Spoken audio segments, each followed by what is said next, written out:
Hello welcome सुमरा Singh classes. तो आज की क्लास में हम डिस्कस करने वाले हैं क्लस्टर सी। तो ये पर्सनालिटी डिसऑर्डर के क्लासिफिकेशन में से एक है। उनमें से हमने क्लस्टर ए और क्लस्टर बी पर ऑलरेडी हमने क्लास ले ली है, तो हमने उस पर डिस्कशन कर चुके हैं। तो आज हम देख रहे हैं क्लस्टर सी। तो क्लस्टर सी के अंदर कौन कौन से यहाँ पर सब टाइप देखने को मिलते हैं, कौन कौन से पर्सनालिटी डिसऑर्डर हैं, जैसे कि हमें देखने को मिलता है avoidant personality disorder, dependent personality disorder and obsessive compulsive personality disorder, जो कि हम फर्स्ट क्लास में भी देख चुके थे। इनका छोटा छोटा कि इनका मतलब क्या होता है, इनका मीनिंग क्या है। तो फर्स्ट अब हम स्टार्ट करते हैं अवॉइडेंट पर्सनालिटी डिसऑर्डर से, या फिर इसे हम एंजियस पर्सनालिटी डिसऑर्डर भी बोलते हैं। तो दोनों के नाम एक ही हैं। तो फर्स्ट हम देखते हैं anxious personality disorder is marked by feeling और inadequacy, extreme social anxiety, social withdrawal and hypersensitivity to other opinion।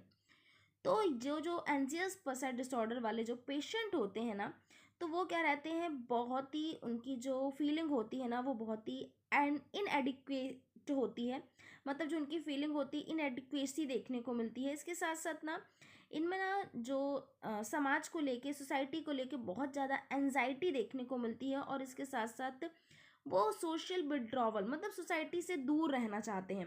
तो सोशल विड्रॉवल होते हैं इस तरह के पेशेंट। और साथ साथ ये अदर ओपिनियन को लेकर ना, अगर कोई इन्हें ओपिनियन दे रहा है, कोई सलाह दे रहा है, तो उसको लेकर बहुत ज़्यादा हाइपर सेंसिटिव, मतलब हाइपर सेंसिटिव हो जाते हैं। उन्हें दूसरे के ओपिनियन भी ठीक नहीं लगते हैं।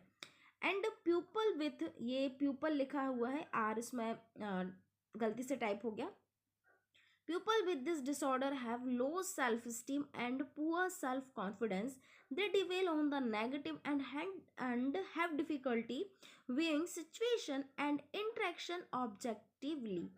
तो यहाँ पर एक चीज़ और बोली गई है, जो ये पीपल होते हैं ना, जो इस तरह के पेशेंट होते हैं अवॉइडेंट पर्सनालिटी डिसऑर्डर वाले, तो इनमें क्या रहता है, पहली बात तो जो उनका आत्मसम्मान होता है या फिर आत्मविश्वास होता है ना, बहुत कम देखने को मिलता है। लो सेल्फ स्टीम, खुद का आत्मसम्मान और खुद का कॉन्फिडेंस बहुत ज़्यादा कम होता है।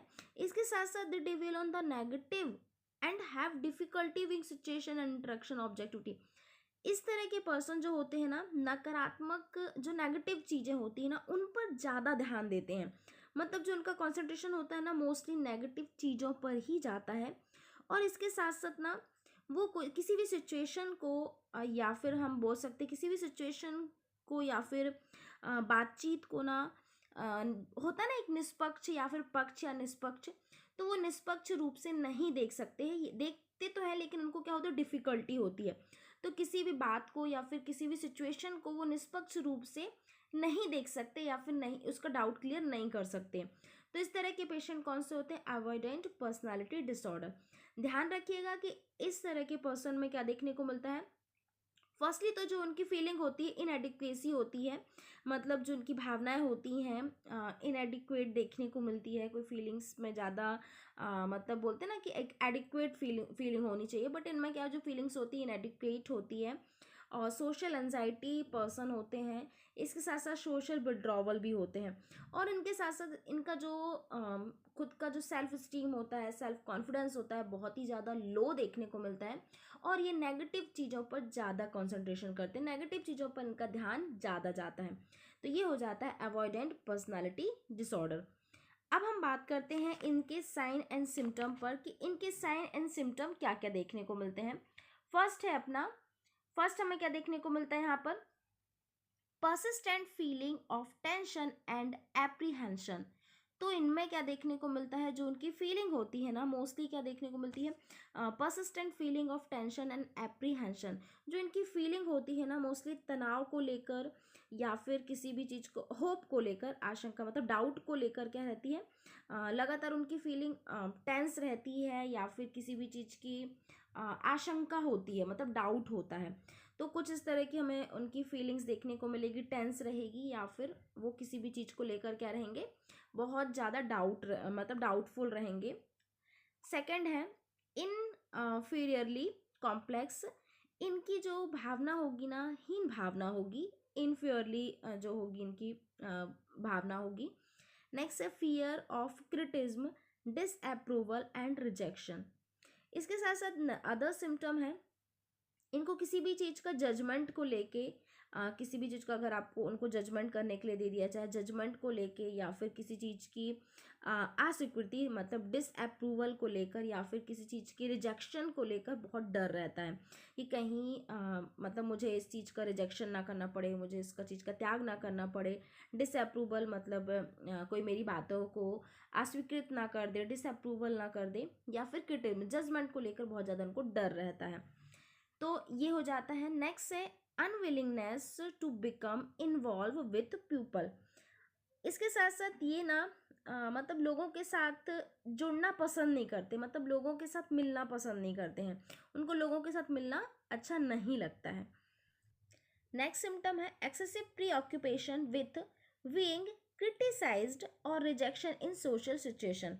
उन्हें क्या रहता है, बहुत ही ज़्यादा वो एक्सेसिव प्री ऑक्यूपेशन होते हैं मतलब सोशल सिचुएशन को लेकर, कि कहीं उनके सोसाइटी से लेकर उन्हें किसी भी बात को लेकर उन्हें रिजेक्शन ना कर दिया जाए, या फिर उन्हें क्रिटिसाइज को लेकर कि उन्हें जो उनकी आलोचना होती है तो उन्हें डर बना रहता है, उस चीज़ के बारे में बहुत ज़्यादा चिंतित रहते हैं, उस चीज़ के बारे में बहुत ज़्यादा ओवर थिंक करते हैं कि कहीं मुझे रिजेक्ट ना कर दिया जाए बाय द किसी भी सोशल सिचुएशन के दौरान, तो उन्हें इस चीज़ का डर बना रहता है। नेक्स्ट हम यहाँ पर देखते हैं, यहाँ पर वही है low self esteem and feeling inferior. जो उनकी जो आत्मसम्मान होगा वो कम देखने को मिलेगा। Pervasive social inhibition, feeling of inadequacy, extreme fear of rejection, किसी भी चीज़ का रिजेक्शन से उन्हें डर रहेगा। Difficulty with making and maintaining relationship, उनकी जो रिलेशनशिप होगा उनको मेंटेन करने में बनाने में बहुत ज़्यादा डिफ़िकल्टी होगी। सेंसिटिव टू नेगेटिव इवैल्यूएशन, वो नेगेटिव चीज़ों को लेकर क्या हो जाते हैं, बहुत ज़्यादा हाइपर सेंसिटिव हो जाते हैं, मतलब नेगेटिव चीज़ों की तरफ उनका जो रुझान होता है वो ज़्यादा देखने को मिलता है। तो ये क्या हो जाते हैं, ये इसके सिम्टम्स हो जाते हैं अवॉइडेंट पर्सनालिटी डिसऑर्डर के। अब नेक्स्ट हम बात करते हैं डिपेंडेंट पर्सनालिटी डिसऑर्डर। तो डिपेंडेंट पर्सनालिटी डिसऑर्डर भी हमारा क्लस्टर सी का टाइप है। अब जैसे कि इसका नाम है डिपेंडेंट, हमने देखा था अवॉइडेंट पर्सनल डिसऑर्डर में कि वो चीज़ों को अवॉइड करते हैं। अगर हमें एक मीनिंग देखा जाए ना तो चीज़ों को अवॉइड करना अवॉइडेंट पर्सनालिटी डिसऑर्डर है। अगर एक शॉर्ट में हम मीनिंग देखें तो चीज़ों को अवॉइड करना पर्सनल डिसऑर्डर है। अब हम नेक्स्ट देखते हैं यहाँ पर डिपेंडेंट। डिपेंडेंट से हम क्या समझ रहे हैं, डिपेंडेंट पर्सनल डिसऑर्डर मतलब पूरी तरह से दूसरों पर डिपेंड रहना। तो dependent personality disorder need is characterised by to be make care of which leads an extreme to submissive clinging behavior and fear of separation or rejection. People with this disorder let other make important decision for them and have a strong need for consistent reassurance and support. अब हमें देखने को मिलता है dependent personality disorder. तो जैसा कि हमने देखा डिपेंडेंट पर्सनालिटी डिसऑर्डर क्या होता है कि इसमें जो व्यक्ति होता है ना वो दूसरों पर आश्रित रहता है, मतलब दूसरों पर पूरी तरह से डिपेंड रहता है। अब इस तरह के जो पेशेंट होते हैं ना, जो डिपेंडेंट पर्सनालिटी डिसऑर्डर वाले जो पेशेंट होते हैं ना, इनको बहुत ज़्यादा देखभाल की आवश्यकता होती है। उन्हें ऐसा लगता है कि मेरी कोई केयर करने वाला हो। देखिए यहाँ पर लिखा to take care to which lead to extreme submissive clinging behaviour. इनका जो बिहेवियर होता है ना बहुत ही क्लिंगिंग होता है, मतलब एकदम चिपकू टाइप का होता है कि कोई भी मेरे साथ बना रहे, मतलब उसको ये लगता है कि अगर ये मेरे साथ है तो ये हमेशा मेरे साथ ही रहे। तो जो इनका जो बिहेवियर होता है ना बहुत ज़्यादा क्लिंगिंग होता है। जैसे कि कभी कभी फ्रेंडशिप को लेकर होता है कि एक फ्रेंड मेरी है तो कोई ये फ्रेंड किसी दूसरे फ्रेंड से बात ना कर ले, तो कुछ इस तरह का बिहेवियर होता है इनका। And fear of separation rejection people with this disorder. अब इस तरह के जो पीपल होते हैं ना उन्हें डर होता है कि कोई मुझे अलग ना कर दे, कहीं मुझे कोई रिजेक्ट ना कर दे, मुझे अकेला ना रहना पड़ जाए। तो वो उन्हें बहुत ज़्यादा इस चीज़ का डर बना रहता है कि कोई मुझे सेपरेट या फिर कोई रिजेक्ट ना कर दे। और हमेशा क्या रहता है, जो इस तरह के जो पीपल होते हैं या फिर इस तरह के जो डिसऑर्डर जिस पर्सन में है, वो क्या करते हैं, जो इम्पॉर्टेंट डिसीजन भी होते हैं ना वो भी क्या करते हैं अदर पर्सन पर छोड़ देते हैं, कि जो उनके इम्पॉर्टेंट डिसीजन होते हैं ना वो भी कौन करेगा, अदर पर्सन ही डिसाइड करेगा। तो डिपेंडेंट पर्सन डिसऑर्डर में आप समझ रहे होंगे कि जो उनके पर्सनल या फिर जो उनका खुद का जो डिसीजन होता है ना वो भी किस पर डिपेंड करते हैं, अदर पर डिपेंड रहते हैं, कि अदर ही उसका क्या करेगा, उसका डिसीजन लेगा। तो ये हो जाते हैं कौन सा, डिपेंडेंट पर्सनालिटी डिसऑर्डर की पूरी तरह से किस पर डिपेंड रहते हैं, अदर पर्सन पर डिपेंड रहते हैं। उन्हें अकेले रहने से बहुत डर लगता है, उन्हें डर लगता है कोई कहीं मुझे छोड़ ना दे। अब इसके जो सिम्टम्स होते हैं, फियर बीइंग अलोन, ये जो पर्सन होते हैं क्या करते हैं, इन्हें डर होता है कि कहीं उन्हें अकेला ना रहना पड़े। सेंसिटिविटी टू क्रिटिज्म, मतलब बहुत ज़्यादा सेंसिटिव होते हैं किसी भी आलोचना के प्रति। नेक्स्ट है यहाँ पर लैक ओपिनियन, इनकी क्या होती है, राय की कमी होती है। मतलब ये ओपिनियन भी, मतलब कोई भी हम बोलते हैं ना, क्योंकि भी ओपिनियन होना, वो ओपिनियन नहीं दे पाते हैं। नेक्स्ट हम यहाँ पर देखेंगे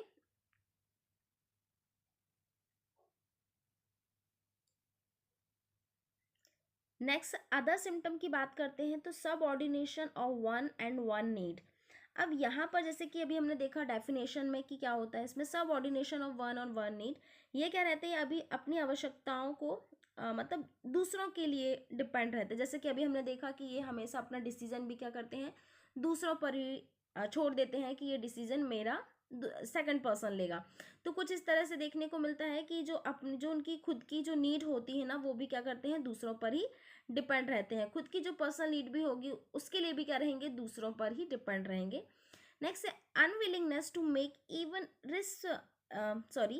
reasonable demand on other people. अब इस तरह के जो पर्सन होते हैं ना, वो मोस्टली क्या रहते हैं, मतलब जैसे कि अभी हमने प्रीवियस में देखा था, अवॉइडेंट में क्या देखा था, वो लोगों से मिलना पसंद नहीं करते, लोगों से जुड़ना पसंद नहीं करते हैं। तो कुछ इस तरह से यहाँ पर देखने को मिलेगा कि ये लोगों से डिमांड, मतलब रहता ना कि उन्हें किसी चीज़ से कुछ मांगना ना पड़े, तो उन्हें क्या रहता है, वो उस चीज़ से हमेशा दूर रहना चाहते हैं कि उन्हें कभी किसी अदर पर्सन से कुछ मांगना ना पड़ जाए। तो यहाँ पर देखिए लिखा है unwillingness to make even reasonable demand to another people. इसमें क्या रहता है, अन्य लोगों से उचित मांग करने में भी क्या रहती है, इनकी अनिच्छा होती है कि कहीं उन्हें इच्छा नहीं होती है कि वो उन्हें किसी अन्य अदर पर्सन से उन्हें किसी चीज़ को भी मांगना पड़े। नेक्स्ट है इनेबिलिटी टू टेक डिसीजन। इस तरह के जो पर्सन होते हैं वो अपना डिसीजन भी नहीं ले पाते हैं, इनेबल होते हैं। फीलिंग अनकंफर्टेबल और हेल्पलेस व्हेन अलोन। इस तरह के जो पर्सन होते हैं ना, जब अलोन होते हैं या फिर जब अकेले होते हैं, उन्हें क्या रहता है, अनकंफर्टेबल फील होता है और उन्हें ऐसा लगता है कि मैं बहुत ज़्यादा हेल्पलेस हूँ। तो अकेले होने पर ये क्या अपने आप को असहाय और असहज समझने लगते हैं। नेक्स्ट है low self esteem and lack of self confidence. इस तरह के पर्सन में बहुत ज़्यादा जो लो सेल्फ स्टीम देखने को मिलता है, मतलब आत्मसम्मान भी कम देखने को मिलता है, इसके साथ साथ कॉन्फिडेंस भी कम देखने को मिलता है। नेक्स्ट है हाइपर सेंसिटिविटी टू क्रिटिज्म। अब ये क्या रहते हैं, मतलब आलोचना के प्रति या फिर किसी जजमेंट के प्रति क्या रहते हैं, बहुत ज़्यादा संवेदनशील होते हैं। तो ये हो जाता है हमारे सिम्टम्स। अब इसके अलावा भी हमें यहाँ पर लिखा है एब्सेंस इनिशिएटिव रिस्पॉन्सिबिलिटी, वो अपने रिस्पॉन्सिबिलिटी नहीं लेना चाहते हैं। फियर बीइंग अलोन, उन्हें अकेले रहने से डर लगता है। लैक ऑफ ओपिनियन, वो किसी भी चीज़ की ओपिनियन नहीं रख सकते, किसी चीज़ का राय नहीं ले पाते हैं। लो सेल्फ स्टीम, उनका आत्मसम्मान कम देखने को मिलता है। तो ये सारे कुछ हो जाते हैं डिपेंडेंट पर्सनैलिटी डिसऑर्डर के सिम्टम्स। तो ये हो जाते हैं हमारा dependent personality disorder. I hope कि आपको डिपेंडेंट और अवॉइडेंट में अंतर समझ में आया होगा। अवॉइडेंट में क्या था कि ये क्या रहते हैं, सोशल, बहुत ज़्यादा सोशल एंजाइटी होती है, उन्हें सोशल विड्रॉवल देखने को मिलता है। डिपेंडेंट में क्या देखा कि ये पर्सन हमेशा अनदर पीपल पर ही क्या रहते हैं, डिपेंड रहते हैं। अब नेक्स्ट है ऑब्सेसिव कंपल्सिव पर्सनालिटी डिसऑर्डर। अब ऑब्सेसिव कंपल्सिव पर्सनल डिसऑर्डर जब भी हम पढ़ते हैं तो हमें यही माइंड में आता है कि किसी चीज़ को रिपीट करना। तो अभी हमें इसका कॉन्सेप्ट क्लियर करना है कि पर्सन वो किसी भी चीज़ को रिपीट क्यों कर रहा है। तो देखिए इसे हम एनानकास्टिक पर्सनल डिसऑर्डर के नाम से भी जानते हैं। तो इसका अनदर जो नाम है एनानकास्टिक पर्सनालिटी डिसऑर्डर। तो देखिए this disorder is marked bye a pervasive desire for perfection and order at the expense of openness, flexibility and efficiency. अब देखिए यहाँ पर बहुत अच्छी बात लिखी हुई है, this disorder is marked bye a pervasive desire for perfection. इस तरह के जो पर्सन होते हैं, ऑब्सेसिव कंपल्सिव पर्सनल डिसऑर्डर वाले जो पर्सन होते हैं, उनको क्या चाहिए, हमेशा परफेक्शन चाहिए। अब परफेक्शन से ही समझ में आ रहा होगा, परफेक्शन मतलब कोई भी चीज़ उनके नज़रिए में कोई भी चीज़ गलत नहीं होनी चाहिए। तो क्या इसमें ये बहुत ज़्यादा कैसे होते हैं, परफेक्शन वाले होते हैं, इनकी जो ये ओपननेस पर्सन होते हैं, इनमें बहुत ज़्यादा फ्लेक्सिबिलिटी देखने को मिलती है, एफिशिएंसी देखने को मिलती है। And the individual places a great deal of pressure on himself and other not to make mistake. इस तरह के जो पर्सन होते हैं ना, उनका ये ओपिनियन होता है कि ना ही किसी इंडिविजुअल के द्वारा, ना ही मेरे द्वारा, या ना ही किसी अदर पर्सन के द्वारा कोई भी गलती नहीं होनी चाहिए। तो उनका ओपिनियन ऐसा रहता है कि मतलब व्यक्ति खुद भी और दूसरों को भी गलती ना करने के लिए क्या करता है, बहुत ज़्यादा दबाव डालता है कि ना ही मेरे से, ना ही किसी अदर पर्सन से कोई भी गलती ना हो जाए। तो ये इस तरह के पर्सन कौन से होते हैं, एनानकास्टिक या फिर ऑब्सेसिव कंपल्सिव पर्सनालिटी डिसऑर्डर। अब देखिए, जैसे कि हमने देखा कि इस तरह के पर्सन को क्या चाहिए, परफेक्शन चाहिए, और इसके साथ साथ ये क्या सोचते हैं कि ना मेरे द्वारा, ना ही किसी अदर पर्सन के द्वारा कोई गलती हो। मतलब वो गलतियों को लेकर बहुत ज़्यादा प्रेशराइज करते हैं, छोटी सी भी गलती नहीं होनी चाहिए। अब नेक्स्ट यहाँ पर एक चीज़ और लिखा है, may have a constant sense of righteous indignation and feeling of anger and contempt for anyone who disagree with him, believe his way of doing something is the only right way। इस तरह के person क्या होते हैं, जो अगर for example हमने देखा कि वो पर्सन कैसे होते हैं कि उनको सब कुछ परफेक्ट चाहिए, उनके साथ उस मतलब कोई भी गलती नहीं होनी चाहिए। अगर उनकी बात से अगर कोई असहमत होता है या फिर उनकी बात को कोई नेगलेक्ट करता है ना, तो वो क्या करते हैं, उसके प्रति बहुत ज़्यादा एंगर हो जाते हैं, बहुत ज़्यादा मतलब उन्हें क्या लगता है, उन्हें मतलब कि कोई मेरा तिरस्कार कर रहा है, कोई मुझे नेगलेक्ट कर रहा है। मतलब उन्हें ऐसा लगेगा कि, तो अगर उसकी कोई बात नहीं मान रहा है ना, तो उसके प्रति बहुत ज़्यादा मतलब बोल सकते कि बहुत ज़्यादा गुस्सा करेगा। उसको उसको ऐसा लगेगा कि ये मेरा मतलब तिरस्कार कर रहा है, ये मेरा अपमान कर रहा है, कुछ इस तरह का देखने को मिलेगा। और वो ये मानता है कि किसी काम को करने का सिर्फ उसका तरीका ही परफेक्ट है। तो उसको ये लगता है कि जो भी मैं काम कर रहा हूँ ना, वो ही परफेक्ट है, अदरवाइज कोई अदर पर्सन कोई परफेक्ट नहीं है, सिर्फ मैं ही परफेक्ट हूँ। तो ये किसके सिम्टम हो जाते, सॉरी, ये क्या हो जाता है, एनानकास्टिक या फिर ऑब्सेसिव कंपल्सिव डिसऑर्डर। तो ये था ऑब्सेसिव कंपल्सिव डिसऑर्डर। अब देखते हैं इन तरह के जो पर्सन होते हैं, इनमें सिम्टम्स क्या देखने को मिलते हैं। फर्स्ट है फीलिंग ऑफ एक्सेसिव डाउट।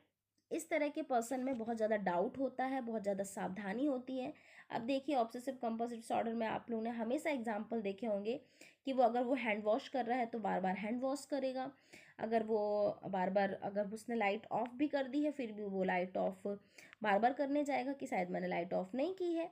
अगर उसने घर से बाहर निकल रहा है और लॉक लगा रहा है तो बार बार देखेगा कि मैंने लॉक लगाया भी है कि नहीं लगाया है। तो मतलब इस तरह के पर्सन में हमेशा क्या डाउट बना रहेगा और बहुत ज़्यादा चीज़ों को लेकर बहुत ज़्यादा सावधान रहते हैं।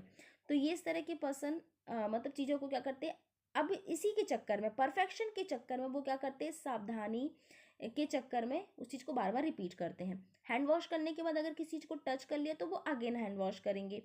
तो ये क्या करते हैं, मतलब चीज़ों को अगेन अगेन भी करते हैं। एक ये भी सिम्टम देखने को मिल जाता है इनमें। एंड नेक्स्ट है pre occupation with detail rules, list, order और शेड्यूल। अब ये मतलब रूल्स को लेकर, किसी भी डिटेल की रूल्स को लेकर, लिस्ट को लेकर, ऑर्डर को लेकर, शेड्यूल को लेकर बहुत ज़्यादा व्यस्त रहते हैं या फिर बहुत ज़्यादा ओवर थिंक करते हैं। नेक्स्ट है परफेक्शनिज्म। इस तरह के पर्सन क्या होते हैं, परफेक्शन होना चाहिए, मतलब सारी चीज़ क्या होनी चाहिए, परफेक्ट होनी चाहिए। नेक्स्ट है रिजिडिटी एंड स्टबर्ननेस। इस तरह के पर्सन बहुत ज़्यादा कठोर होते हैं, बहुत ज़्यादा स्ट्रिक्ट होते हैं और बहुत ज़्यादा जिद्दी भी होते हैं। तो ये हमें देखने को मिलता है ऑब्सेसिव कंपल्सिव डिसऑर्डर के सिम्टम्स में। एंड हाई स्टैंडर्ड, इनका जो स्टैंडर्ड होता है, इनका जो करने का तरीका होता है, उनका मतलब अलग ही होना चाहिए। तो ये इस तरह के पर्सन थोड़े से हाई स्टैंडर्ड, जो उनकी मेंटलिटी होती है हाई स्टैंडर्ड होती है। तो ये हो जाता है सिम्टम्स किस चीज़ के, ऑब्सेसिव कंपल्सिव डिसऑर्डर के। तो ये थी आज की क्लास में हमने क्लस्टर सी पढ़ा। तो ये लास्ट था, पर्सनालिटी डिसऑर्डर ख़त्म हो चुका है। तो ये 3 या 4 लेक्चर डले हुए हैं, तो ये सारे पर्सनालिटी डिसऑर्डर पर ही हैं। तो आई होप कि आपके लिए ये क्लास हेल्पफुल होगी। So thank you so much for watching a videos. अगर आपको कोई डाउट लगता है तो प्लीज़ कमेंट जरूर करिएगा।